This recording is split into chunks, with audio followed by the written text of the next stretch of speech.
إن الحمد لله نحمده ونستعينه ونستغفره ونعوذ بالله من شرور أنفسنا ومن سيئات أعمالنا من يهده الله فلا مضل له ومن يضلله فلا هادي له وأشهد أن لا إله إلا الله وحده لا شريك له وأشهد أن محمدا عبده ورسوله أما بعد فإن خير الحديث كتاب الله وخير الهدي هدي محمد صلى الله عليه وسلم وشر الأمور محدثاتها وكل محدثة بدعة وكل بدعة ضلالة وكل ضلالة في النار.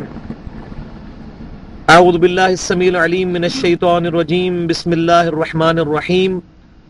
رب اشرح لي صدري ويسر لي أمري واحلل عقدة من لساني يفقهوا قولي. بسم الله الرحمن الرحيم. ان اللہ وملائکتہ یصلون علی النبی یا ایہا الذین آمنوا صلوا علیہ وسلموا تسلیما. اللہم صل علی محمد وعلی آل محمد کما صلیت علی ابراہیم وعلی آل ابراہیم انک حمید مجید. اللہم بارک علی محمد وعلی آل محمد کما بارکت علی ابراہیم وعلی آل ابراہیم انک حمید مجید.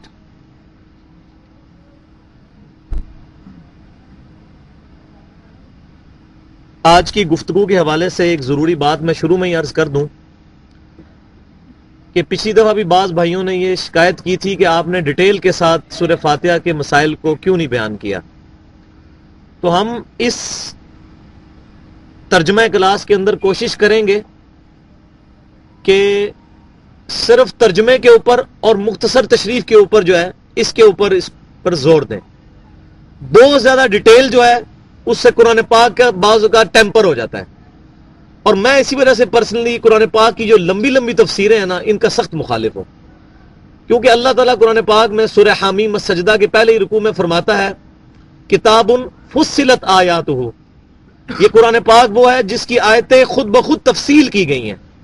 یہ بڑی جامع آیات ہیں، اور بعض اوقات وہ تفصیل کے اندر بالکل جو مضمون بیان ہوتا ہے اس کو کاؤنٹر کیا گیا جاتا ہے. تو اس اعتبار سے میں مختصر گفتگو کروں گا تاکہ ہمیں یہ کانفیڈنس آئے کہ قرآن پاک ترجمے کے اعتبار سے بھی ایک پرفیکٹ بک ہے.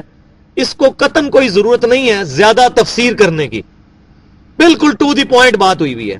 اگر یہی بات ہوتی تو قرآن پاک جو ہے وہ اس وقت اگر 350 صفحات کے اوپر مشتمل ہے تو پھر ہزاروں صفحات پہ اللہ تعالیٰ نے کیوں نہیں نازل فرما دیا. مختصر بات اور اس کا مفہوم بالکل واضح. الحمدللہ.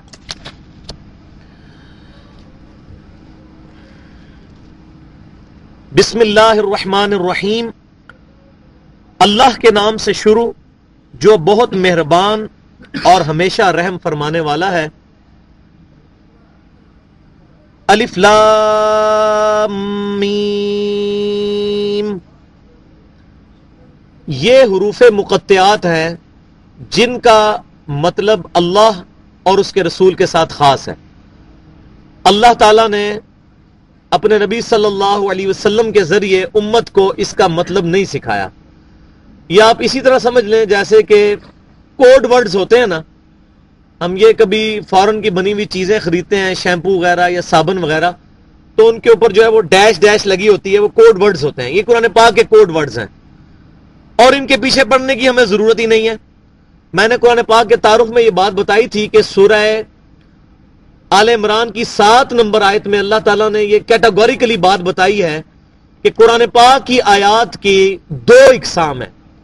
ایک وہ جو محکم آیات ہیں جن کے اندر احکام آئے ہیں، نماز پڑھو، روزہ رکھو، زنا سے بچو، والدین کے ساتھ اس نے سلوک کرو، یتیموں کا مال نہ حق نہ کھاؤ، اولاد کو مفلسی کے ڈر سے نہ قتل کرو. یہ تمام چیزیں احکامات ہیں. تو یہ احکامات، یہ محکم آیات ہیں جو بالکل واضح ہیں. اور سورہ ال عمران میں پھر اللہ تعالیٰ فرماتا ہے کہ دوسری آیات وہ ہیں جو متشابہات ہیں، جن کا علم اللہ کے ساتھ خاص ہے. اور جن لوگوں کے دلوں میں کجی ہوتی ہے، ٹیڑھ پن ہوتا ہے، وہ متشابہات کے پیچھے لگتے ہیں تاکہ اس کا مطلب تلاش کریں، حالانکہ ان کا مطلب اللہ تعالیٰ کے ساتھ خاص ہے. اور جو علم والے ہیں وہ کہتے ہیں یہ تمام آیات ہمارے رب کی طرف سے ہیں، ہم سب پر ایمان لاتے ہیں اور دعا کرتے ہیں ربنا لا تزغ قلوبنا بعد اذ ہدیتنا وہب لنا من لدنک رحمہ انک انت الوہاب. اے رب ہمارے دلوں کو ٹیڑھا مت کرنا بعد اس کے کہ تو نے ہمیں ہدایت عطا فرمائی، ہمیں اپنے پاس سے رحمت عطا فرما، اے رحمت عطا کرنے والے. اور صحیح بخاری اور مسلم کی متفق علیہ حدیث ہے اسی آیت کی تشریح میں کہ آپ صلی اللہ علیہ وسلم نے فرمایا کہ جب تم کسی کو دیکھو کہ وہ متشابہات کے پیچھے لگا ہوا ہے تو سمجھ لو یہی وہ فتنہ گر شخص ہے جس کے بارے میں قرآن پاک میں یہ آیات نازل ہوئی ہیں. لہٰذا جو متشابہات آیات ہیں ان کے پیچھے نہیں پڑنا. اگر ان کا مطلب ضروری ہوتا امت تک پہنچانا تو اللہ تعالیٰ خود بتا دیتا. اب کسی کے ذہن میں یہ سوال آ سکتا ہے کہ یہ آیات پھر نازل کیوں ہوئی ہیں اگر ان کا کوئی مطلب بتانا ہی نہیں تھا. تو یہ ہمارے لیے امتحان ہے کہ کون شخص اس کی وجہ سے حق بات کو قبول نہیں کرتا اور کون شخص ہے جو اس کی وجہ سے حق بات قبول کرتے ہوئے اس کے مطلب کے پیچھے نہیں پڑتا. یہ سمجھیں کہ پزل کوسچن اللہ تعالیٰ نے خود ڈال دیا ہے. جیسے ہرڈلز رکھی جاتی ہیں تاکہ انسان ان ہرڈلز کو عبور کر کے کسی منزل تک پہنچے. چیکس رکھے جاتے ہیں، دنیا میں بھی امتحان رکھے جاتے ہیں چیک کرنے کے لیے. تو یہ بھی اللہ تعالیٰ کی طرف سے امتحان ہے کہ کون شخص ہے جو اس کے پیچھے پڑ کر حق بات سے اناد کرتا ہے. ایک بات شروع میں مجھے بتانی یاد نہیں رہی، وہ یہ کہ سورہ بقرہ جو ہے یہ مدنی سورت ہے اور اس کے ساتھ جو جوڑا ہے وہ سورہ آل عمران ہے. جو میں نے تعارف میں بتایا تھا قرآن کی ہر سورت جوڑوں کی شکل میں ہے اور اس کا ثبوت الحمدللہ ہمیں صحیح مسلم کی حدیث سے بھی مل گیا. صحیح مسلم میں کتاب الفضائل قرآن چیپٹر میں یہ حدیث موجود ہے کہ نبی صلی اللہ علیہ وسلم نے فرمایا کہ سورہ بقرہ اور سورہ آل عمران یہ الزہراوین ہیں، دو چمکتی ہوئی چیزیں ہیں. یہ دو بادلوں کی صورت میں قیامت والے دن نمودار ہوں گی اور اپنے پڑھنے والوں کے لیے اللہ کے حضور شفاعت کریں گی. تو آپ نے دونوں کا اکٹھا ذکر فرمایا. اور سورہ بقرہ کے بارے میں تو خصوصاً صحیح مسلم کے اندر فضائل قرآن کے چیپٹر میں حدیث موجود ہے کہ آپ صلی اللہ علیہ وسلم نے فرمایا کہ سورہ بقرہ جو ہے یہ پڑھنے سے شیطان بھاگتا ہے اور جادوگر جو ہے اس کو نہیں پا سکتے اس سورت کو. اور اسی کے اندر وہ عظیم الشان آیت بھی موجود ہے جسے ہم آیت الکرسی کہتے ہیں، 255 نمبر آیت. اور سورہ بقرہ کی آخری دو آیات وہ آیات ہیں کہ جو اس دنیا پہ نازل نہیں ہوئی بلکہ شب معراج نبی صلی اللہ علیہ وسلم کو عطا ہوئی. آمن الرسول بما انزل الیہ من ربہ والمؤمنون، جو آخری دو آیات ہیں. تو یہ مختصر سا تعارف اس حوالے سے. ذالک الکتاب لا ریب فیہ، یہ وہ کتاب ہے جس میں شک کی کوئی جگہ نہیں ہے، شک اس میں داخل نہیں ہو سکتا، ڈیفینیٹ بک ہے. اور یہ وہ الکتاب ہے، دی بک. دنیا کے اندر ہم جب بھی دی کے ساتھ بات کرتے ہیں تو کسی خاص چیز کی بات کر رہے ہوتے ہیں. مثال کے طور پر اگر ہم بات کریں گے نا ریور تو دریا کوئی بھی ہو سکتا ہے، لیکن جب ہم کہیں گے دی ریور تو ایک خاص دریا کی بات ہو رہی ہے. اسی طریقے سے سٹی اور دی سٹی ایک خاص. تو یہاں بھی فرمایا گیا الکتاب، دی کتاب، دی بک، وہ خاص کتاب. یہ نہیں فرمایا ذالک القرآن لا ریب فیہ، یہ وہ قرآن ہے جس میں کوئی شک نہیں.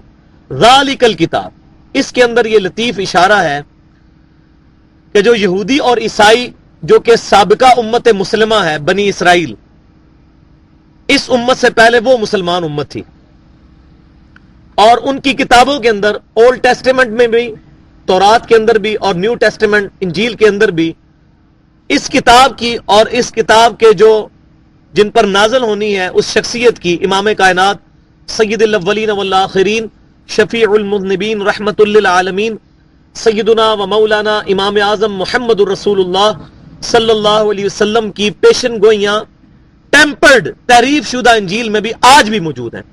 اس وقت بھی جو دنیا کے اندر انجیل چل رہی ہے جس کے اردو ترجمے ہمیں مل جاتے ہیں یہاں پر، اسی طرح انگلش ترجمے بھی اویلیبل ہیں جس کو خود عیسائی مانتے ہیں، اور وہ اولڈ ٹیسٹیمنٹ تورات جس کو یہودی مانتے ہیں اور عیسائی بھی مانتے ہیں.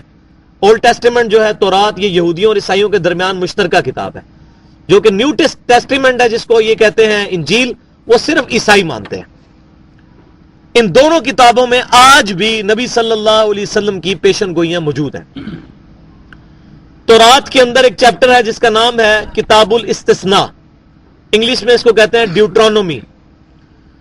اس چیپٹر کے اندر باب ہے 18 اور اس کی آیت نمبر ہے 18، جس میں موسیٰ علیہ السلام سے اللہ تعالیٰ نے یہ خطاب فرمایا کہ اے موسیٰ، میں تیرے امت کی تیری جو امت ہوگی ان کے بھائیوں میں سے ایک نبی کو اٹھاؤں گا اور اس کے منہ میں اپنا کلام ڈالوں گا، وہ اپنے خواہش نفس سے کچھ نہیں کہے گا، وہ وہی کہے گا جس کے متعلق اس کو وہی کہی جائے گی۔ اس آیت کے اندر واضح طور پر نبی صلی اللہ علیہ وسلم کی بشارت ہے، تورات کی اس آیت کے اندر۔ اور اس سے اگلی آیت میں 19 نمبر آیت میں ہے کہ جو پھر میرے اس نبی پر ایمان نہیں لائے گا میں اس سے بدلہ لوں گا۔ اب نبی صلی اللہ علیہ وسلم کے بارے میں یہ جو پیشن گوئی ہے، آج کے عیسائی یہ کہتے ہیں کہ یہ پیشن گوئی حضرت عیسیٰ علیہ السلام کے بارے میں ہے کہ میں تیری امت کے بھائیوں میں سے ایک رسول اٹھاؤں گا، لیکن عیسیٰ علیہ السلام موسیٰ علیہ السلام کی جو امت ہے بنی اسرائیل، اس کے اندر ہی آئے ہیں، ان کے بھائیوں میں نہیں آئے۔ ابراہیم علیہ السلام کے 2 بیٹے تھے، سیدنا اسحاق اور سیدنا اسماعیل۔ اسماعیل سے جو نسل چلی اس کو بنو اسماعیل کہتے ہیں، اور سیدنا اسحاق سے جو نسل چلی اس کو بنی اسرائیل کہتے ہیں، کیونکہ ان کے بیٹے یعقوب کا لقب اسرائیل تھا علیہ السلام۔ تو بنی اسرائیل کے بھائی بنتے ہیں بنو اسماعیل، ورنہ تو یہ فرمایا جاتا ہے موسیٰ میں تیری امت میں سے ایک رسول اٹھاؤں گا، جیسا کہ تورات کے اندر بھی موجود ہے، انجیل میں بھی اور قرآن پاک میں بھی، کہ حضرت عیسیٰ علیہ السلام کو بنی اسرائیل میں رسول بنا کے بھیجا گیا، لیکن فرمایا کہ تیرے امت کے جو ان کے بھائیوں میں سے میں ایک رسول کو جو ہے وہ برپا کروں گا، وہ تیری مانند ہوگا۔ تو موسیٰ علیہ السلام کی مانند صرف نبی صلی اللہ علیہ وسلم ہے، عیسیٰ علیہ السلام موسیٰ علیہ السلام کی طرح نہیں ہے۔ کیوں؟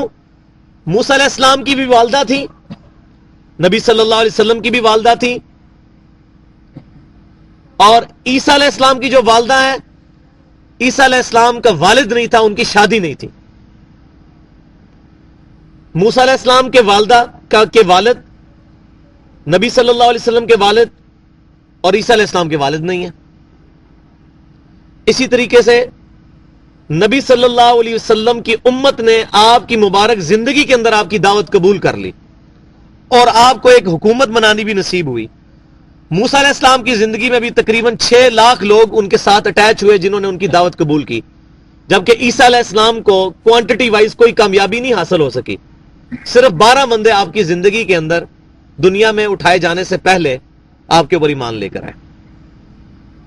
اسی طریقے سے موسیٰ علیہ السلام کی بھی نیچرل ڈیتھ ہوئی ہے، نبی صلی اللہ علیہ وسلم بھی دنیا سے تشریف لے گئے، آپ پر موت آئی، عیسیٰ علیہ السلام کو اللہ تعالیٰ نے زندہ اٹھا لیا۔ لہذا نبی صلی اللہ علیہ وسلم اور موسیٰ علیہ السلام کے درمیان یہ بات بھی کامن ہے۔ اس طرح کئی ایک کامن چیزیں ہیں جو عیسیٰ علیہ السلام اور موسیٰ علیہ السلام کے درمیان نہیں ہے، بلکہ نبی صلی اللہ علیہ وسلم اور موسیٰ علیہ السلام کے درمیان ہے۔ تو یہ تو ہوگی تورات سے۔ انجیل میں تو اس سے بھی بہترین انداز میں الحمدللہ موجود ہے۔ انجیل کا جو چیپٹر ہے گاسپل آف جان، جس کو کہتے ہیں یوحنا کی انجیل، یہ 4 ان کی مین انجیلیں ہیں، ان میں سے ایک یہ ہے، وہ کٹھی چھپی ہوئی ہیں انجیل کے اندر۔ اس کے اندر چیپٹر نمبر ہے 14 اور اس کی آیت نمبر 16 ہے کہ عیسیٰ علیہ السلام کہتے ہیں اپنے حواریوں سے کہ میں اپنے رب سے اس چیز کی درخواست کروں گا کہ وہ تمہارے اندر ایسا مددگار بھیجے، مددگار اس اعتبار سے کہ دینی ریفرنس ہے، تمہاری رہنمائی کرے، کہ وہ مددگار پھر قیامت تک تمہارے ساتھ رہے گا۔ اس آیت کے اندر نبی صلی اللہ علیہ وسلم کی پیشن گوئی ہے کہ آپ صلی اللہ علیہ وسلم جب دین کا علم سکھانے کے لیے آئیں گے تو آپ کا دین پھر قیامت تک کے لیے رہے گا۔ یہ آگے مزید جا کے اس کو ایلیبریٹ میں کرتا ہوں۔ اسی چیپٹر سے اگلا جو چیپٹر ہے گاسپل آف جان میں، چیپٹر نمبر جو 16 ہے، اس کی آیت نمبر 7 ہے کہ عیسیٰ علیہ السلام اپنے حواریوں سے کہتے ہیں کہ میں یہ سچ کہتا ہوں کہ میرا جانا تمہارے لیے فائدہ مند ہے، جب تک میں یہاں سے دنیا سے نہیں جاؤں گا اس وقت تک وہ شخصیت نہیں آئے گی۔ تو عیسائی جو ہیں وہ اس مددگار جو میں نے پچھلی آیت میں ذکر کیا اس سے مراد لیتے ہیں حضرت جبرائیل کو، کیونکہ وہ ٹرینٹی کا جو تثلیث کا ان کا عقیدہ ہے، وہ کہتے ہیں کہ اللہ تعالیٰ، عیسیٰ علیہ السلام اور ہولی گوسٹ حضرت جبرائیل، یہ 3 خدا ہیں، 3 in 1 ٹرینٹی تثلیث کا عقیدہ۔ تو وہ جو آیت پچھلی گزری کہ ایک مددگار بھیجوں گا جو قیامت تک تمہارے ساتھ رہے گا، وہ کہتے ہیں اس سے مراد حضرت جبرائیل ہیں، نبی صلی اللہ علیہ وسلم اس سے مراد نہیں ہے. لیکن یہ اگلی آیات نے کلیئر کر دیا کہ عیسیٰ علیہ السلام کہتے ہیں کہ وہ اس وقت تک نہیں آئے گا جب تک میں دنیا سے نہیں جاؤں گا. تو ہمیں پتا ہے کہ جبرائیل علیہ السلام تو کئی دفعہ دنیا میں آ چکے ہیں. عیسیٰ علیہ السلام کے پاس آئے، بلکہ عیسیٰ کی والدہ کے پاس آئے سلام اللہ علیہ. قرآن میں بھی موجود ہے، انجیل کے اندر بھی موجود ہے کہ ان کے پاس انسانی شکل میں آئے اور انہوں نے بشارت دی کہ میں تمہیں ایک پاکیزہ لڑکے کی، عیسیٰ بن مریم کی، وجیہ فی الدنیا والآخرہ، جو دنیا اور آخرت میں اللہ تعالیٰ کے مقرب ہوں گے اور وجاہت والے ہوں گے، ان کی بشارت دیتا ہوں. تو جبرائیل علیہ السلام تو پہلے بھی آتے رہے ہیں. یہاں عیسیٰ علیہ السلام کہہ رہے ہیں کہ اے میرے امتیوں، میرا جانا تمہارے لیے فائدہ مند ہے، جب تک میں جاؤں گا نہیں وہ آئیں گے نہیں. تو جبرائیل تو نہیں ہو سکتا، نبی صلی اللہ علیہ وسلم ہے. اور آگے جا کے مزید بات کھل رہی ہے اسی باب نمبر 16 کی 12 نمبر اور 13 نمبر اور 14 نمبر آیت کہ عیسیٰ علیہ السلام کہتے ہیں کہ اے میرے امتیوں، میں نے تم سے بہت کچھ کہنا ہے مگر تمہارے اندر اس کی سکت نہیں ہے، تمہارا انٹلیکچوئل لیول ایسا نہیں کہ وہ تم باتیں سمجھ سکو.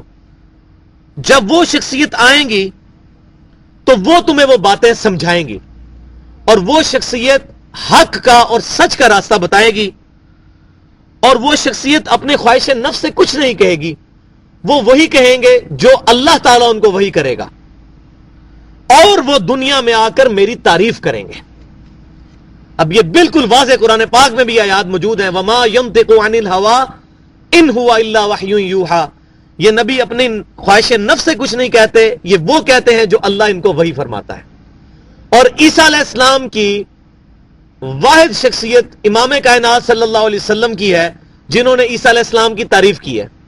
باقی دنیا کا کوئی نان کرسچن مذہب یا دین عیسیٰ علیہ السلام کو نہیں مانتا. یہودی عیسیٰ علیہ السلام کو ولد الزنا کہتے ہیں اور دجال کہتے ہیں، وہ نہیں مانتے ان کو. ان کی زندگی میں انہوں نے ہی تو ان کو صلیب پہ چڑھانے کی کوشش بھی کی جب اللہ تعالیٰ نے زندہ اٹھایا. یہودی ان کو دجال کہتے ہیں. باقی بچتے ہیں مسلمان مانتے ہیں عیسیٰ علیہ السلام کو اللہ کا پیغمبر، اور دنیا کا کوئی اور دین جو ہے وہ عیسیٰ علیہ السلام کو نبی نہیں مانتا، نہ کوئی عزت دیتا ہے. تو یہاں وہ کہہ رہے ہیں عیسیٰ علیہ السلام کہ جب وہ شخصیت آئیں گی وہ سچائی کا راستہ بتائیں گی، اور اپنی خواہش نفس سے وہ کچھ نہیں کہیں گے، بلکہ جو اللہ ان کو وہی کرے گا وہ کہیں گے، اور وہ میری تعریف کریں گے. اور سچی بات یہ ہے کہ عیسائیوں نے بھی عیسیٰ علیہ السلام کے ساتھ جو زیادتی کی، ان کی توہین کی، کتابوں کے اندر وہ موجود ہے، آج کی انجیل کے اندر بھی جس طریقے سے ان پر تہمتیں لگائیں. بلکہ آج بھی کتنے عیسائی موجود ہیں جو کہتے ہیں عیسیٰ علیہ السلام کا باپ بھی تھا، نعوذ باللہ. لیکن نبی صلی اللہ علیہ وسلم نے عیسیٰ علیہ السلام پر جتنی ایلیگیشنز لگائی تھی یہودیوں کی طرف سے یا عیسائیوں کی طرف سے، وہ ساری دور کر کے عیسیٰ علیہ السلام کا نام روشن کیا. اور الحمدللہ آج کوئی مسلمان ہی نہیں ہے جب تک عیسیٰ علیہ السلام کو اللہ کا پیغمبر نہ مانے. چاہے ساری چیزیں وہ مانتا ہو، عیسیٰ علیہ السلام کو اگر اللہ کا نبی نہیں مانتا وہ مسلمان ہی نہیں ہے. لا نفرق بین احد من رسلی، ہم رسولوں میں ایمان لانے میں کسی میں فرق نہیں کرتے. ہدی للمتقین، یہ قرآن پاک ہدایت ہے پرہیزگاروں کے لیے. یہ تو عمومی ترجمہ ہوتا ہے. یہ قرآن ہدایت ہے ڈر رکھنے والوں کے لیے. وہ لوگ جو واقعی اس بات کا ڈر رکھتے ہیں کہ ہم نے مرنے کے بعد کسی کے حضور پیش ہونا ہے. اس سے مراد یہ نہیں ہے کہ کسی کی داڑھی ہے یا نمازیں پڑھتا ہے وہ متقی ہے. ڈر رکھنے والوں کے لیے ہدایت ہے. اگر نمازیں اور روزے رکھنے والوں کے لیے ہدایت ہے پھر قرآن کا کیا فائدہ ہوا؟ یہ تو پوری انسانیت کے لیے ہدایت ہے، ہدی للناس ہے. یہ ڈر رکھنے والے سے مراد کہ جو دنیا کے اندر غور و فکر کر کے جس کی نیچر پرورٹیڈ نہ ہو، مسخ نہ ہوئی ہو، وہ زندگی میں مشاہدات کے ذریعے یہ چیزیں غور و تفکر کرے کہ میں اس دنیا کے اندر خود نہیں آیا، مجھے کسی نے بنایا ہے. اپنی ذات کے اوپر غور کرے کہ میرا دل روزانہ 1,00,000 دفعہ دھڑک رہا ہے تو یہ خود نہیں دھڑک رہا، کسی کے دھڑکانے سے دھڑک رہا ہے. پچھلے 15 ارب سال سے سورج نکلتا ہے اور غروب ہو جاتا ہے، یہ کسی کے چلانے سے چل رہا ہے. ہر سیکنڈ میں 50 کروڑ اٹامک بم کے برابر انرجی اس سورج سے ریلیز ہوتی ہے 15 ارب سال سے. اس ایندھن کو کسی نے سلگایا ہوا ہے.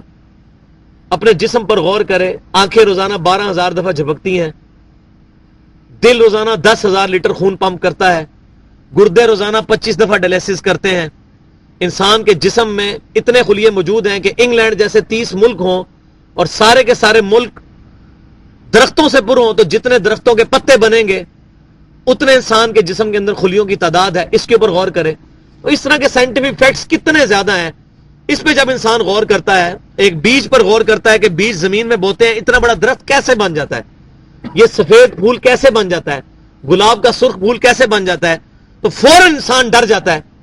اس کو میں مثال ایسے ہی دیتا ہوں کہ اب میرے سامنے یہ لیپ ٹاپ پڑا ہوا ہے, اب یہ آپ کے سامنے اگر یہ لیپ ٹاپ چلنا شروع کر دے اور ہوا میں اڑنا شروع کر دے تو ہم سارے کے سارے پاگل نہیں ہو جائیں گے ایک دفعہ کہ یہ کیا ہو گیا, کوئی اس کے پیچھے ہے. اور بھائیو یہ تو کوئی چیز نہیں ہے, انسان جو چل رہا ہے یہ بہت بڑا معجزہ ہے. ایک بیج کے ذریعے درخت کا بننا بہت بڑا معجزہ ہے. ایک انڈے سے چوزے کا نکلنا اس سے بہت بڑا معجزہ ہے. انڈے کو توڑ کے پلیٹ میں لیس کا مادہ رکھا جائے, زمین و آسمان کی ساری مخلوقات انٹلیکچوئلز بلائے جائیں, اس ریشے کو اس مادے کو جوڑ کے ایک چوزے کی چونچ بنا کے بتا دیں, پر بنا کے بتا دیں, آنکھ بنا کے بتا دیں, نہیں بنا سکتے. یہ کوئی چھوٹی بات نہیں ہے. تو یہ ہدایت ہے پرہیزگاروں کے لیے جو ڈر جاتے ہیں یہ سب کچھ خود بخود نہیں ہو رہا. اور ان کی نشانی کیا ہے؟ الذین یؤمنون بالغیب, کہ وہ لوگ غیب پر ایمان رکھتے ہیں, ان سین پر, جو چیزیں نظر نہیں آ رہی ان پر ان کا ایمان ہے. آج کی لینگویج میں اس کو سمجھیں تو وہ مٹیریلسٹک سوچ کے مالک نہیں ہے.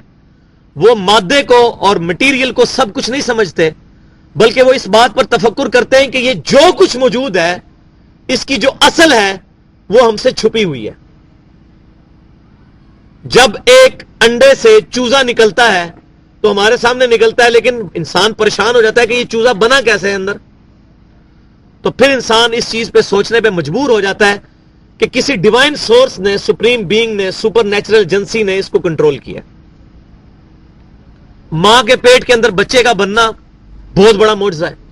اس پہ میں نے تقریباً اس طرح کے تمام ایشوز کے اوپر اللہ کون ہے 1.25 گھنٹے کی گفتگو کی ہے. بندہ پاگل ہو جاتا ہے. وہ انشاءاللہ جب آیات آئیں گی میں اس پہ ڈیٹیل سے گفتگو کروں گا. تو انسان ان تمام چیزوں کو دیکھے اور کہ یہ خود نہیں ہو رہا, یہ چاند خود نہیں روشنی دے رہا, یہ سورج خود نہیں چل رہا, یہ زمین سے پودے خود نہیں نکل رہے, یہ انسان کی نسل کا سلسلہ خود بخود نہیں چل رہا, بلکہ اس مٹیریل کے پیچھے کوئی ہستی ہے جو اس کو کنٹرول کر رہی ہے. جب اس غیبی اس ہستی کی طرف اس کی توجہ ہوگی تو اب وہ اس شخص کے لیے اس قرآن کے اندر ہدایت ہے. اور یہ ایک جملہ یاد رکھیں کہ جو شخص اس مادے سے باہر نہیں نکلتا قرآن میں اس کے لیے کوئی ہدایت نہیں ہے. جب تک ہم مادے سے باہر نہیں نکلیں گے نا اس وقت تک قرآن پاک سے ہدایت نہیں حاصل ہو سکتی. یہ پہلے یہ جملے کو آپ سمجھ لیں. قرآن سے ہدایت حاصل کرنے کے لیے مادے سے ہٹ کر اس سے سپیریئر چیز کے بارے میں غور و تفکر کرنا ہے جو اس کو چلا رہی ہے. مثال کے طور پہ ہمارا موبائل ہے, ہم موبائل کے ذریعے بات کرتے ہیں, کان سے لگاتے ہیں, مدینہ شریف بات کر لیتے ہیں, مکہ شریف بات کر لیتے ہیں, انگلینڈ امریکہ میں. اب کوئی سمجھے کہ اس کے اندر خاصیت موجود ہے, تو آج سائنس کے ایک ادنا سے اسٹوڈنٹ کو بھی پتا ہے کہ اس کے اندر کوئی خاصیت نہیں ہے. یہ لاز آف نیچرز ہیں, قدرت کے قانون ہیں کہ الیکٹرو میگنیٹک ویوز کے ذریعے یہ ٹاورز تک ہماری بات جاتی ہے, پھر وہ ڈیکوڈ اور انکوڈنگ اور ڈیکوڈنگ کے ذریعے دنیا کے مختلف حصوں تک پہنچتی ہے. تو اس کے پیچھے ایک پورا ایک سلسلہ ہے, اس کے اندر خود کوئی طاقت نہیں ہے. اسی طرح جو ہم سوئچ آن کرتے ہیں, جب پنکھا چلنا شروع کر دیتا ہے تو سوئچ کی وجہ سے نہیں پنکھا چلتا, بلکہ وہ جو کرنٹ چل رہی ہے بیچ میں اس کی وجہ سے چلتا ہے. سوئچ آپ جتنا مرضی مہنگا لگا دیں, جب تک کرنٹ موجود نہیں ہوگی, وہ اس کے اندر سپارک موجود نہیں ہوگا, کبھی بھی وہ ایکٹیو نہیں ہو سکتا پنکھا. بس اسی طرح کائنات کے اندر جتنے بھی کام ہو رہے ہیں ان تمام کے پیچھے جو ڈیوائن سپارک اور کرنٹ ہے وہ اللہ کا امر کن ہے, کن فیکون. جو اللہ تعالیٰ ارادہ فرماتا ہے تو کہتا ہے ہو جا, تو وہ چیز ہو جاتی ہے. پھر اللہ تعالیٰ نے اس کا تخلیق کا پیریڈ رکھا ہے کہ ماں کے پیٹ میں 9 مہینے کے اندر بچہ بننا ہے. ایک دفعہ کن ہوتا ہے لیکن 9 مہینے میں وہ سارا پیریڈ مکمل ہوتا ہے. آم کی گٹھلی کو پھل دینے تک کے لیے 7-8 سال ریکوائرڈ ہے. اسی طریقے سے ہاتھی کا بچہ جو ہے وہ تقریباً 2 سال کے اندر ماں کے پیٹ میں ہاتھی کا بچہ جو ہے وہ پورا بنتا ہے. تو یہ اللہ تعالیٰ نے امر کن کو پھر اس کو تخلیق کے مراحل سے جو گزارا وہ ایک پورا پیریڈ ہے. دنیا کے اندر جتنے بھی کام ہوتے ہیں وہ اپنا پیریڈ گزارتے ہیں, لیکن پیچھے جو ڈیوائن سپارک ہے وہ امر کن ہے. فرشتے جو ڈیوٹیوں پہ لگے ہیں ان کے اختیار میں کوئی چیز نہیں ہے. فرشتے کی مثال صرف ایک سوئچ کی سی ہے. اصل میں اللہ تعالیٰ کا ڈیوائن سپارک ہے جو ان تمام چیزوں کو کنٹرول کر رہا ہے. اللہ تعالیٰ کا امر کن. وَيُقِيمُونَ الصَّلَاةَ اور وہ قائم کرتے ہیں نماز. وَمِمَّا رَزَقْنَاهُمْ يُنْفِقُونَ اور جو ہم نے ان کو رزق دیا اس میں سے ہماری راہ میں خرچ کرتے ہیں. ہمارے دیے ہوئے رزق سے ہماری راہ میں خرچ کرتے ہیں. یعنی ان کے اندر انسانی ہمدردی موجود ہوتی ہے. کسی غریب آدمی کو, کسی مجبور آدمی کو دیکھتے ہیں تو ان کا دل پسیج جاتا ہے, جیب کی طرف ہاتھ جاتا ہے, اور واقعی ضرورت مند ہو تو اس کی ضرورت کو پورا کرتے ہیں. والذین یؤمنون بما انزل الیک وہ لوگ جو کہ ایمان لاتے ہیں اس پر کہ جو اے نبی آپ کی طرف ہم نے اتارا. وما انزل من قبلک اور جو کچھ آپ سے پہلے ہم نے نازل کیا, یعنی تورات اور انجیل, ان کے اوپر بھی ایمان لاتے ہیں, کتابوں کے اوپر. اسی طرح ابراہیم علیہ السلام کے صحائف پر, موسیٰ علیہ السلام کے صحائف پر, اور جتنی بھی کتابیں ہیں ان پر ایمان لاتے ہیں. وَبِالْآخِرَةِ هُمْ يُوقِنُونَ اور آخرت کے بارے میں وہ یقین کرتے ہیں. خالی ایمان نہیں بلکہ یقین کی حد تک. کیونکہ سچی بات یہ ہے کہ جب تک آخرت کا یقین نہ ہونا تو دنیا کا کوئی بھی قانون انسان کو برائی سے روک نہیں سکتا, اچھائی پر آمادہ نہیں کر سکتا. جب بھی قانون کی نظریں بند ہوں گی انسان جو ہے وہ قانون کی خلاف ورزی کرے گا. جب تک آخرت کا یقین نہیں آئے گا انسان بند کمرے میں گناہ سے نہیں بچ سکتا. اللہ تعالیٰ کی بارگاہ میں پیش ہونے کا خوف, اللہ تعالیٰ کی بارگاہ میں جواب دہی کا خوف کہ کوئی ہستی ہے جس نے مجھے پیدا کیا اور اس نے مجھ سے حساب لینا ہے. آخرت کا یقین ہوگا تبھی انسان کا جو قبلہ ہے وہ درست رہے گا. ورنہ انسان داڑھی رکھ لے, نمازیں پڑھنا شروع کر دے, جب تک آخرت اس کے پیش نظر نہیں ہوگی کہ میں نے واقعی جواب دہ ہونا ہے, پھر وہ مسجد میں اگر داڑھی رکھی بھی ہوگی تو مسجد کے چندے میں سے چوری کر کے کھائے گا, باز نہیں آئے گا جب تک آخرت کا یقین نہیں اس کے اندر ہوگا.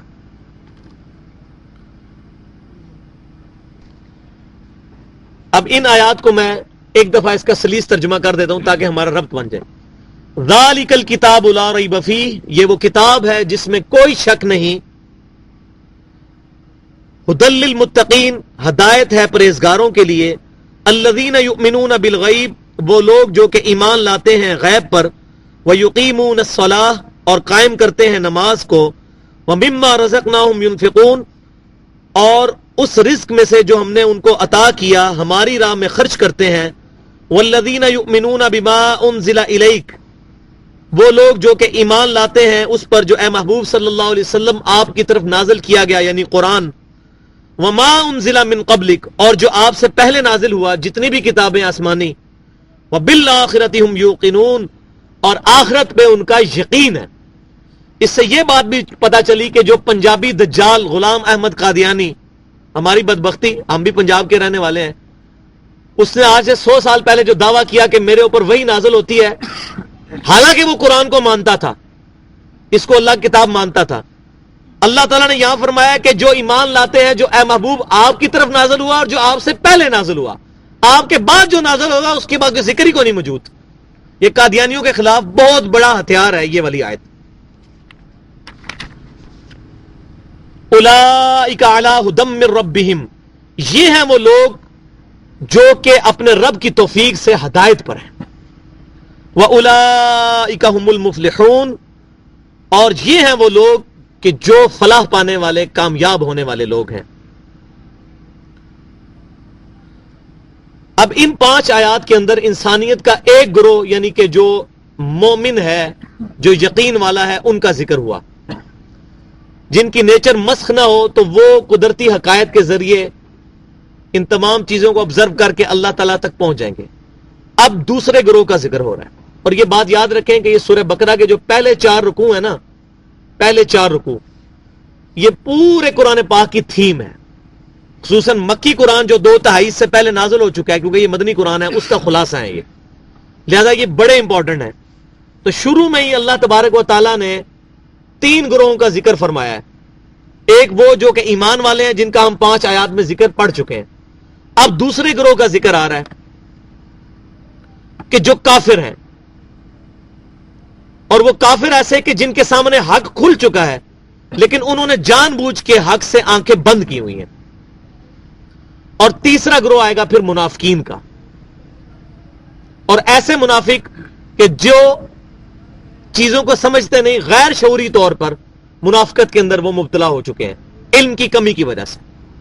تو یہ تین انسانوں کے جو گروہ ہیں ان کا ذکر ان رکوعوں کے اندر آ رہا ہے. اب وہ دوسرا گروہ جو کافر ہیں ان کا ذکر آ رہا ہے. ان الذین کفروا، بے شک وہ لوگ جنہوں نے کفر کیا، سواء علیہم، ان کے لیے برابر ہے، انذرتہم، چاہے آپ ان کو ڈر سنائیں اے نبی صلی اللہ علیہ وسلم، ام لم تنذرہم، یا ان کو ڈر نہ سنائیں، تبلیغ کریں یا نہ کریں ان کے لیے برابر ہے. لا یؤمنون، وہ ایمان لانے والے نہیں ہیں. اس آیت کا یہ مطلب نہیں ہے کہ جو کافر ہیں ان کو تبلیغ کرو یا نہ کرو وہ کبھی بھی ایمان نہیں لائیں گے، یہ مطلب نہیں ہے.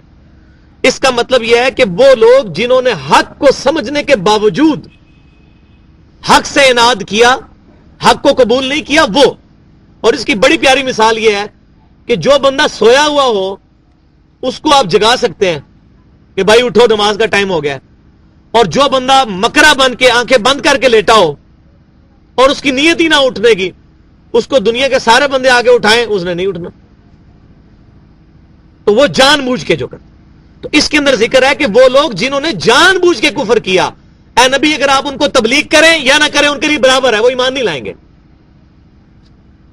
اور ان کی مثال سب سے بڑی دنیا کے اندر علماء یہود تھے. میں نے بتایا تورات کے اندر نبی صلی اللہ علیہ وسلم کی پیشن گوئیاں موجود تھیں، اور علماء یہود یہ جانتے تھے کہ یہ وہی نبی ہیں، اس کے باوجود انہوں نے ایمان نہیں لائے. لیکن الحمدللہ نبی صلی اللہ علیہ وسلم کی جو دعوت پھیلی اس کا سبب بھی یہودی تھے، کیونکہ آپ صلی اللہ علیہ وسلم کے 13 سالہ مکی دور میں صرف 125 بندے مسلمان ہوئے، لیکن اگلے 10 سال کے اندر ٹوٹل عرب کے اندر اسلام پھیل گیا. 1.25 لاکھ کے قریب صحابہ کرام تھے جب آپ صلی اللہ علیہ وسلم نے حجۃ الوداع کا خطبہ دیا. پہلے 13 سال میں 125 اور اگلے 10 سال کے اندر ٹوٹل ریولوشن. اور اس کی وجہ سے بھی علماء یہودی تھے، کیونکہ سب سے پہلے یہودیوں نے ہی حج کے موقع پر نبی صلی اللہ علیہ وسلم سے آ کر مکہ شریف میں بیعت کی تھی 5-6 بندوں نے، اور پھر انہوں نے مدینہ آنے کی دعوت دی. انصار کون تھے؟ یہ یہودی تھے نا، انہوں نے اسلام قبول کیا. سعد بن عبادہ یہود کے بہت بڑے عالم بھی تھے اور بہت بڑے سردار بھی تھے. سعد بن معاذ رضی اللہ تعالیٰ عنہ اسی طرح یہودی عالم تھے اور بہت بڑے سردار تھے. تو یہودی بھی سبب بھی بنے اسلام کے پھیلنے کا کہ انہوں نے دعوت قبول کی اور آگے سے. لیکن اکثر یہودیوں نے اسلام قبول نہیں کیا، اور غزوہ خیبر کے موقع پر ان کو شکست بھی ہوئی. اس کے علاوہ بھی جو مختلف غزوات کے اندر ان کو قتل کیا گیا. تو یہ ان کی مثال خصوصاً وہ یہودی ہیں کہ جو لوگ حق جاننے کے باوجود انہوں نے آنکھیں بند کر لیں. اب اللہ تعالیٰ کا غصہ ان پر کیا ہے، کیا جلال ہے. اللہ تعالیٰ ہمارا یہ اب آنکھیں بند کر کے حق قبول نہیں کر رہے نا، حالانکہ ان کو پتا ہے. اور کیوں نہیں تھے قبول کرتے؟ وہ کہتے تھے کہ یہ ہمیں آ کر ایک 52 سالہ شخص نبی صلی اللہ علیہ وسلم ہمیں دعوت دے رہا ہے، اور یہاں تو 80-90 سال کے بزرگ ہماری جو ہیں علماء یہود بیٹھے ہوئے ہیں، ہم ان کو چھوڑ کے نبی صلی اللہ علیہ وسلم کے پیچھے لگ جائیں. وہ اپنے بزرگوں کی وجہ سے حق کو قبول نہیں کرتے تھے. پھر اللہ تعالیٰ نے کمنٹس بھی دیے ہیں سورہ توبہ کی آیت نمبر 31 میں، اتخذوا احبارہم ورہبانہم اربابا من دون اللہ. ان لوگوں نے اپنے بزرگوں کو اور اپنے علماء کو اللہ کو چھوڑ کر اپنا رب مان لیا ہوا ہے. یہ اس حد تک ان کو مانتے ہیں کہ اللہ کے پیغمبر کو بھی قبول نہیں کرتے. اور پہلی خباثت یہ کہ عیسیٰ علیہ السلام آئے، اس وقت بھی یہودی علماء نے ان کو قبول نہیں کیا کہ یہ 33 سال کا لڑکا ہمیں کیا سمجھائے گا، ادھر تو بڑے بڑے بزرگ بیٹھے ہوئے ہیں. ان کو دجال کہنا شروع کر دیا، نعوذ باللہ من ذالک. اور نبی صلی اللہ علیہ وسلم کے بارے میں بھی. اب اللہ تعالیٰ کا غصہ کیا ہے، وہ جو تورات میں بھی ہم پڑھ چکے ہیں، انجیل کے اندر اور تورات کے اندر بھی، کہ جو نبی صلی اللہ علیہ وسلم کی دعوت قبول نہیں کرے گا اللہ تعالیٰ فرماتا ہے میں اس سے بدلہ لوں گا. اب مجھے بتائیں، اللہ تعالیٰ اگر بدلہ لے تو جب کوئی طاقتور ہستی کسی سے بدلہ لے تو اس کو سب سے بڑا نقصان کرے گی. اور سب سے بڑا نقصان کیا ہے انسان کا؟ ایمان برباد ہو جائے. اب اللہ تعالیٰ فرما رہا ہے یہ میں نبی پر ایمان نہیں لائے، تورات میں موجود ہے، میں بدلہ لوں گا ان سے. وہ ڈیوٹرونومی کی آیت نمبر 19 میں، باب نمبر 18 کی. اب وہ بدلہ کیا ہے؟ ختم اللہ علی قلوبہم، اللہ نے ان کے دلوں پر مہر لگا دی، اب یہ ایمان نہیں لائیں گے. وعلی سمعہم، اور ان کے کانوں کے اوپر. وعلی ابصارہم، اور ان کی آنکھوں پر. غشاوتن، پردہ آ گیا ہے، اب یہ حق دیکھیں گے بھی نا، اب ان کو توفیق نہیں ملے گی، کیونکہ انہوں نے حق کو جان بوجھ کر سمجھتے ہوئے اس کو ٹھکرا دیا۔ یہ آج بھی یہی ہو رہا ہے۔ یہ اکثر لوگ مجھ سے آگے پوچھتے ہیں، نہیں وہ فلاں اتنے بڑے عالم ہیں، ان کو نہیں قرآن حدیث پتا، وہ نہیں قرآن پاک پڑھ کے اندازہ لگاتے کہ ہمارے یہ عقیدے نبی صلی اللہ علیہ وسلم کی تعلیمات کے خلاف ہیں، ان کو کیوں نہیں سمجھ آتی؟ تو ان کی مثال یہ ہے، یہ جواب قرآن کے اندر موجود ہے کہ جب انہوں نے پہلی دفعہ حق کو سمجھ لیا، پھر وہ اپنے بزرگوں کی اندھا دھند پیروی کی وجہ سے، یہ اتنی بڑی بیماری ہے کہ ہر فرقہ یہ سمجھتا ہے کہ میرے بزرگ کوئی غلطی نہیں کر سکتے۔ جب انہوں نے اپنے بزرگوں کی وجہ سے قرآن اور حدیث سے آنکھیں بند کی، اب اللہ نے ختم اللہ علی قلوبہم وعلی سمعہم۔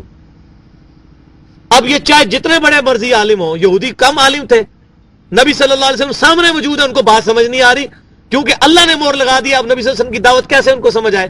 تو بھائیو، اگر ہماری بات ان کو سمجھ نہیں آتی تو پریشان ہونے والی کوئی بات نہیں ہے۔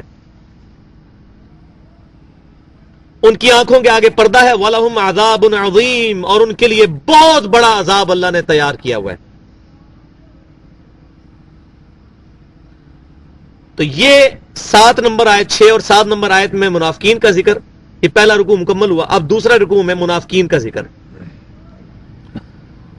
وَمِنَ النَّاسِ مَن يَقُولُ آمَنَّا بِاللَّهِ وَبِالْيَوْمِ الْآخِرِ، اور لوگوں میں سے ایسے لوگ بھی ہیں کہ جو کہتے ہیں کہ ہم ایمان لاتے ہیں اللہ پر بھی اور قیامت کے دن پر بھی۔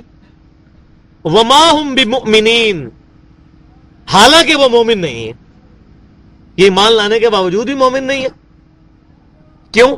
کہ انہوں نے نبی صلی اللہ علیہ وسلم کی دعوت کو قبول ہی نہیں کیا دل سے۔ زبانی کلام بھی کہتے رہے کہ ہم اللہ پر ایمان لاتے ہیں، آخرت پر ایمان لاتے ہیں، ایک یہ اس کی تفسیر ہو سکتی ہے، اور دوسرا یہ کہ یہودی جو ہیں وہ آخرت کو اور اللہ کو تو مانتے تھے، ان کا تو جھگڑا سارا نبی صلی اللہ علیہ وسلم کے ساتھ تھا۔ صحیح بخاری کے اندر حدیث موجود ہے، محمد فرق بین الناس، محمد صلی اللہ علیہ وسلم حق اور باطل میں فرق کرنے والی شخصیت ہے۔ حق اور باطل کا فرق جو ہے وہ آپ صلی اللہ علیہ وسلم کی مبارک ذات ہے۔ آج بھی آپ دیکھ لیں کہ آپ صلی اللہ علیہ وسلم کی ذات کنٹروورشل ہے۔ کسی شخص کو یہ کہہ دیں کہ آپ صلی اللہ علیہ وسلم کے علاوہ کوئی شخص حجت نہیں ہے، آپ صلی اللہ علیہ وسلم ہمارے رہنما اور امام اعظم ہے، فوراً اس کو تکلیف ہو جائے گی، وہ کسی اپنے بزرگ کا نام لے لے گا بیچ میں، وہ جی پھر انہوں نے کیا بنے گا، انہوں نے نہیں مانتے۔ ہم سب کو مانتے ہیں لیکن نبی صلی اللہ علیہ وسلم کا امتی مانتے ہیں، پروفٹ کے پیرلل میں کوئی پرسنالٹی نہیں مانتے، الحمدللہ۔ لوگوں میں سے وہ لوگ بھی ہیں جو کہتے ہیں کہ ہم ایمان لائے اللہ پر اور یوم آخرت پر، وہ مومن نہیں ہے۔ یخادعون اللہ والذین آمنوا، اور وہ اصل میں دھوکہ دینے کی کوشش کر رہے ہیں اپنے ذہن کے مطابق اللہ کو اور ایمان والوں کو۔ وما یخدعون الا انفسهم وما یشعرون، حالانکہ وہ دھوکہ نہیں دے رہے بلکہ اپنے آپ کو ہی دے رہے ہیں دھوکہ۔ ایمان نہیں لا رہے تو اپنا ہی نقصان کر رہے ہیں۔ اب کیا کرتے تھے، مومنوں کے پاس جاتے تھے، کہتے تھے ہم مانتے ہیں جی، ہم مسلمان ہیں، اور جب اپنے یہودیوں کے علماء کے پاس جاتے تھے تو کہتے تھے جی ہم مذاق کر رہے ہیں ان کے ساتھ، ہم تو آپ کے ساتھ ہیں۔ وہ دونوں طرف رہتے تھے، منافقانہ ان کا کردار تھا، اور وہ یہ سمجھتے تھے دیکھو ہم مسلمانوں کو بھی دھوکہ دے رہے ہیں، اللہ کو بھی، ان کے اللہ کو بھی پتہ نہیں چل رہا، مسلمانوں کو بھی۔ اللہ بتا رہا ہے کہ اصل میں تو دھوکہ اپنے آپ کو دے رہے ہیں، اور سب سے بڑی بات یہ ہے کہ ان کو خود بھی شعور نہیں ہے کتنا بڑا دھوکہ ہے، کہ ان کو سمجھ نہیں آ رہا کہ ہم اپنا نقصان خود کر رہے ہیں۔ فی قلوبہم مرض، ان کے دلوں میں ہے ایک بیماری۔ بیماری وہی کہ آنکھیں بند کی ہوئی ہیں حق سے سمجھنے کے باوجود۔ فزادہم اللہ مرضا، تو اللہ تعالیٰ نے زیادہ کر دیا ان کا مرض۔ ان کے اندر بیماری موجود تھی، اللہ تعالیٰ نے کہا ٹھیک ہے اب تم اسی کے قابل ہو، میں تمہارا مرض اور جو ہے بڑھاتا ہوں۔ جیسے دنیا کے اندر بھی اللہ تعالیٰ سرکش لوگوں کو ڈھیل دیتا ہے تاکہ ان پہ بڑا عذاب واجب ہو جائے۔ ظاہر ہے بڑے غلطیاں کریں گے، بڑے گناہ کریں گے، قیامت والے دن بڑا عذاب ہوگا، اللہ تعالیٰ ڈھیل دیتا ہے۔ وَلَهُمْ عَذَابٌ عَلِيمٌ، اور ان کے لیے ہے دردناک عذاب۔ کافروں کے لیے آیا تھا بڑا عذاب، ان کے لیے دیکھیں کتنا سخت لفظ ہے کہ دردناک عذاب۔ بِمَا كَانُوا يَكْذِبُونَ، اس چیز کے بدلے میں کہ وہ جھٹلاتے تھے اور جھوٹ بولا کرتے تھے۔ وَإِذَا قِيلَ لَهُمْ لَا تُفْسِدُوا فِي الْأَرْضِ، اور جب ان سے کہا جاتا ہے کہ زمین میں فساد مت کرو، یعنی حق بات صحیح سے قبول کرو، یہ کیا دو نمبری ہے، منافقت ہے۔ نفق کہتے ہیں عربی میں سرنگ کو، کہ ایک منہ ادھر بھی رکھا ہوا ہے ایک منہ ادھر بھی رکھا ہوا ہے, ایک طرف آؤ. جب ان سے کہا جاتا ہے کہ زمین میں فساد مت مچاؤ تو کہتے ہیں قالوا انما نحن مصلحون, وہ کہتے ہیں بے شک ہم تو اصلاح کرنے والے ہیں, ہم فساد کرنے والے کہاں سے ہیں, ہم تو اصلاح کرنے والے ہیں. الا انہم هم المفسدون, ہوشیار ہو جاؤ, بی اویئر کہ بے شک یہ لوگ فسادی ہیں. ولکن لا یشعرون, اور ان کو خود بھی نہیں پتا کہ یہ فساد کر رہے ہیں, اپنے آپ کو دھوکہ دے رہے ہیں. وَإِذَا قِيلَ لَهُمْ آمِنُوا كَمَا آمَنَ النَّاسِ, اور جب ان کو کہا جاتا ہے کہ بھائیو ایمان لے کر آؤ کہ جس طرح دوسرے لوگ ایمان لے کے آئے ہیں, صحابہ کرام علیہم رضوان, صحیح پکے مومن بن جاؤ, دو کشتیوں کے مسافر نہ بنو. اتنے سارے اماموں کو, بزرگوں کو چھوڑ کر نبی صلی اللہ علیہ وسلم کو اپنا امام مان لو. تو کہتے ہیں قالوا انؤمن كما آمن السفهاء, تو کہتے ہیں کہ ہم ان لوگوں کی طرح ایمان لیں جو بیوقوف لوگ ہیں.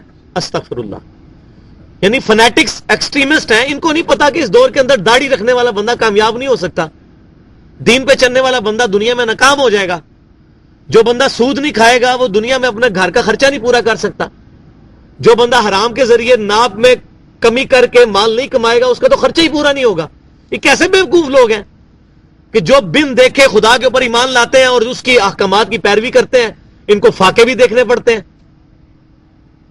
تو ان بیوقوفوں کی طرح ہم ایمان لیں. استغفر اللہ.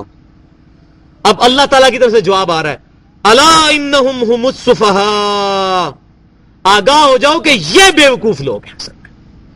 صحابہ کرام بیوقوف نہیں ہیں, یہ بیوقوف ہیں. صحابہ کرام تو بڑے عقل مند ہیں کہ انہوں نے دنیا کی تھوڑی سی زندگی دے کر آخرت کی اربوں سال کی زندگی اللہ سے خرید لی ہے. صحیح مسلم کے اندر حدیث موجود ہے کہ دنیا اور آخرت کی زندگی کی مثال اس طرح جیسے کوئی سوئی ڈبوئے سمندر کے اندر, اس کے ساتھ جتنا پانی لگتا ہے, یہ دنیا کی زندگی اور سمندر آخرت کی زندگی انلمیٹڈ.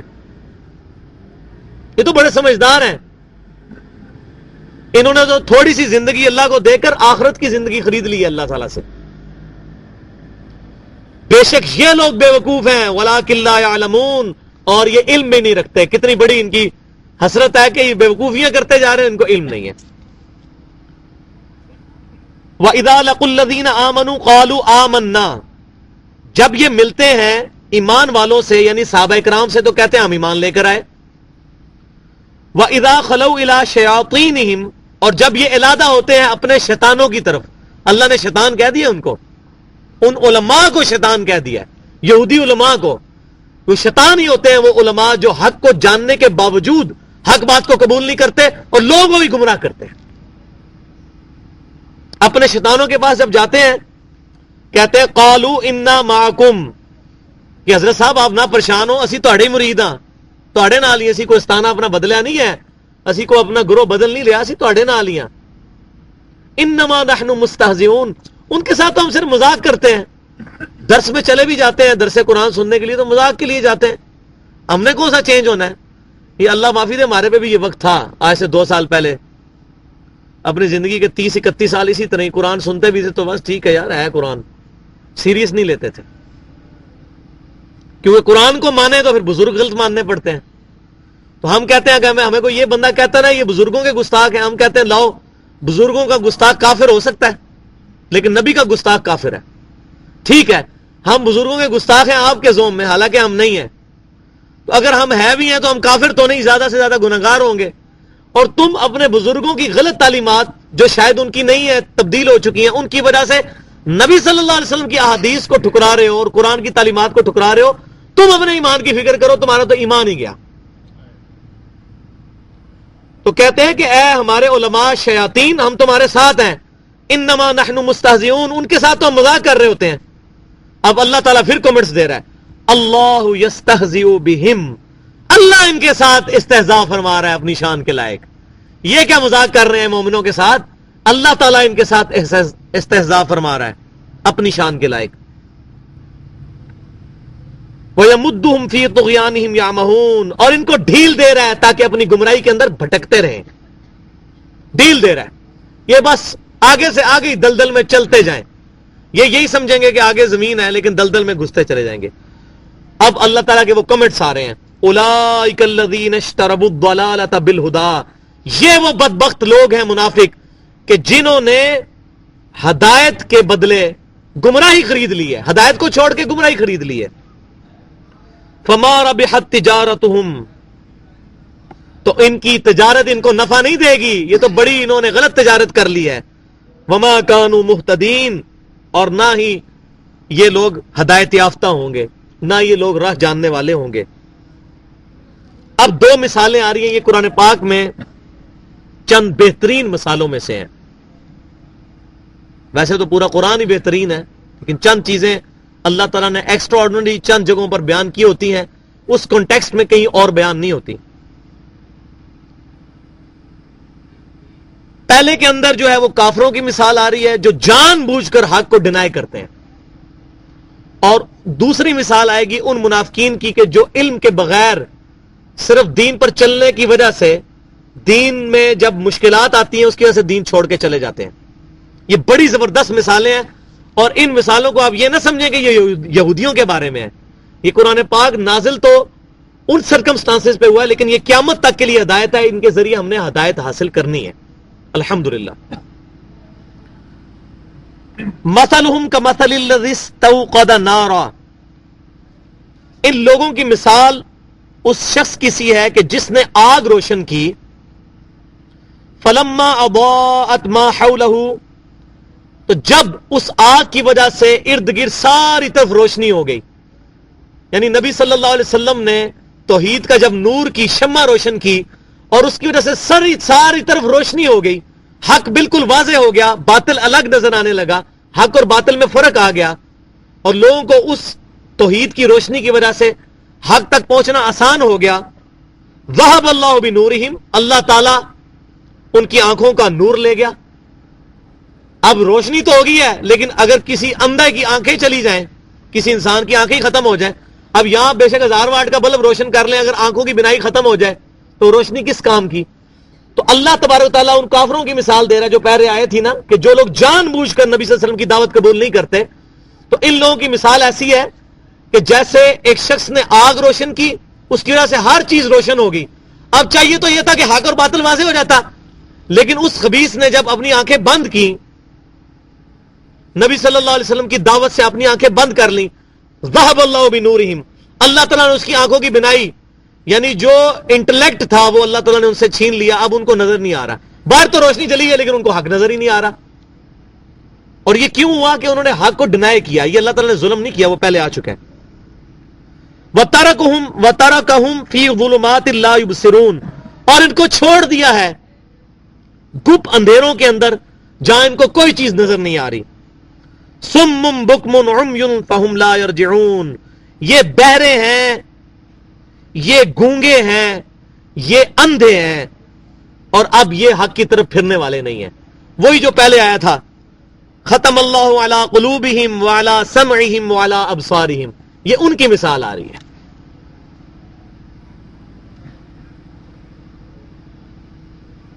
اب دوسری مثال آ رہی منافقین کی.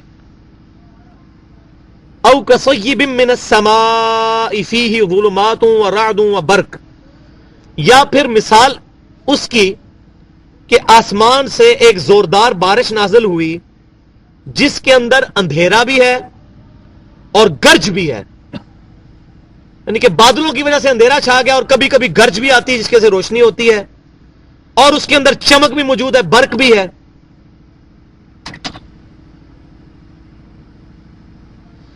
یجعلون اصابعہم فی آذانہم من الصواعق حذر الموت، تو اب بعض لوگ ایسے ہیں جو اپنی انگلیاں کانوں میں کڑک کے باعث ڈال لیتے ہیں کہ کہیں اس کڑک کی وجہ سے جو بجلی چمک رہی ہے ہمارے کان جو ہیں ہم برباد ہی نہ ہو جائیں.